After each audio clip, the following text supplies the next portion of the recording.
An old president. A loud president. A woman president. That's the race for Oval Office.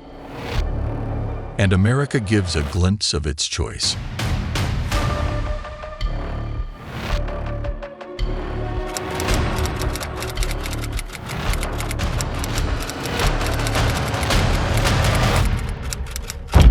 These are words echoing in America right now. U.S. election has taken a dramatic turn. There's turmoil in the Biden camp. Democrats want him to step down. Voters are losing faith. Joe Biden is facing an intense pushback. His debate disaster with Donald Trump on 27th June may end his presidential bid. There are now public calls for the U.S. president to step aside. Members of his own party are building pressure. Democratic lawmakers are breaking ranks and want Joe Biden to withdraw from the race. But President Biden is determined to stay in the race. I'm not going anywhere. All right. Meanwhile, there's something else happening in the Democrat camp. Let's find out what's happening behind the curtains.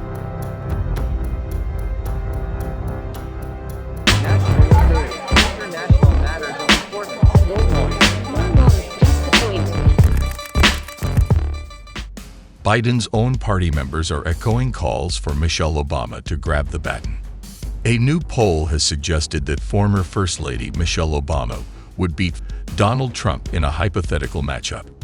The Reuters/Ipsos poll, conducted between July 1st and 2nd, found that 50% of registered voters surveyed would vote for Michelle Obama, while 39% would vote for Trump if the presidential election were held today. Other hypothetical Democratic candidates in the list, such as California Governor Gavin Newsom, Michigan Governor Gretchen Whitmer, Kentucky Governor Andy Beshear, and Illinois Governor J.B. Pritzker, would receive fewer votes than Trump in a hypothetical matchup.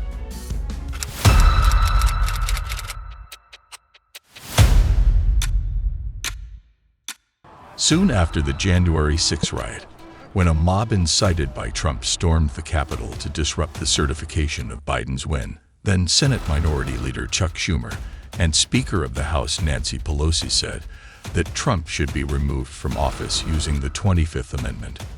The quickest and most effective way to remove this president from office would be for the vice president to immediately invoke the 25th Amendment. I joined the Senate Democratic leader in calling on the vice president to remove this president by immediately invoking the 25th Amendment.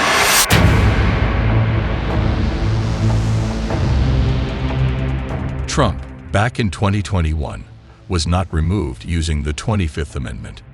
But now, Democratic leaders are dusting off their knowledge of the amendment. This time, regarding their own incumbent President Joe Biden.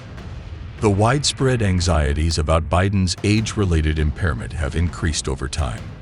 They became most plainly justified during the disaster debate with Trump on June 27th. The initial question for any campaign should be whether the candidate has the ability to lead. Second, if Biden were to step aside, the chaotic process of quickly selecting a new nominee could consume Democrats and doom their chances in November. But there is another option available. Instead of making a choice, Biden can resign from the presidency altogether as soon as possible. The 25th Amendment says that in the case of the president's resignation, the vice president, in this case, Kamala Harris, becomes the president. Biden can make a written declaration that he is unable to discharge the powers and duties of his office, and Harris would become the acting president. That would still likely place Harris in the political position to immediately become the de facto incumbent. Harris would have to nominate a vice president, who would then take office upon being confirmed by both houses of Congress. This could potentially allow an orderly transition instead of the ongoing mayhem. By November, President Harris would already have had 4 months on the job. But if Biden resists an outright resignation or a break for the rest of his term under the 25th Amendment, then it would be time to look to Section 4 of the amendment, which covers removing the president involuntarily. The vice president and a majority of the cabinet can declare that Biden is unable to discharge the powers and duties of his office, whereupon Harris would become the acting president.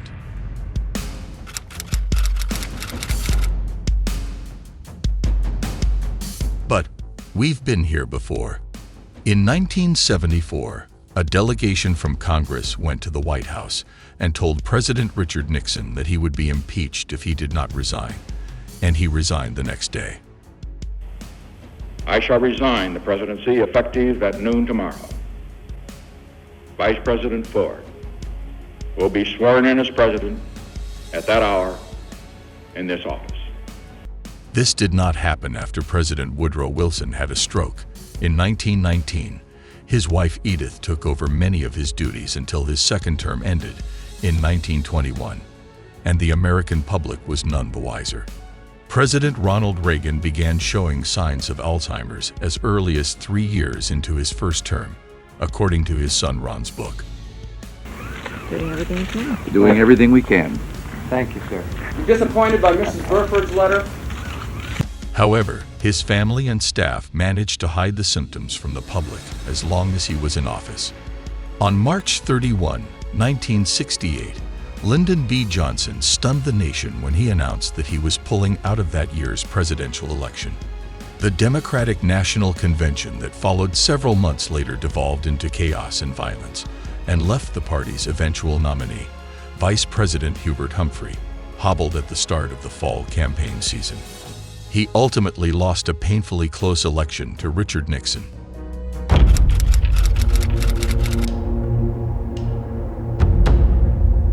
Democrats have a ready-made replacement if Joe Biden stands aside before November's election. She's been vetted. Her election would be historic, and she would easily take up the Biden mantle. There's one problem. Her name is Kamala Harris. And right now, she seems like the most popular vice president in American history, and among the very few people with potential to defeat Donald Trump in a general election fight. On the other hand, we have Michelle Obama, America's former First Lady.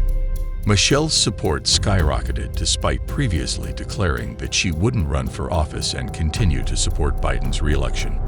According to the Reuters/Ipsos poll, half of the respondents stated they would vote for Michelle, while only 39% indicated they would vote for Republican rival Trump.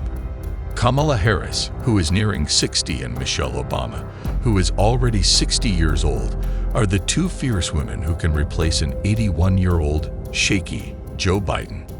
The question remains, will America impose the 25th Amendment? Or will President Biden step down from his position?